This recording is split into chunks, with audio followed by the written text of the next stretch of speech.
मतलब इम्प्लीमेंट करती है ना इंटरनेशनल एग्रीमेंट कन्वेंशन, वो कौन से आर्टिकल से मिलती है, इस तरह का भी क्वेश्चन पूछा गया है।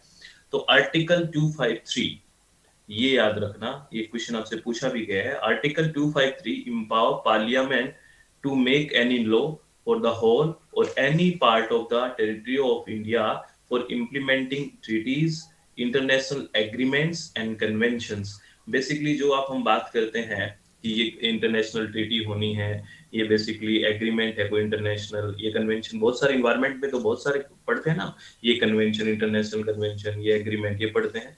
तो ये बेसिकली कौन से आर्टिकल के साथ हमारी पार्लियामेंट को ये पावर मिलता है, क्या ये इस तरह से कहाँ से ये शक्ति मिलती है, तो हम कहें आर्टिकल 253 से इसको ये इम्पावर मिलता है। तो ये याद रखोगे।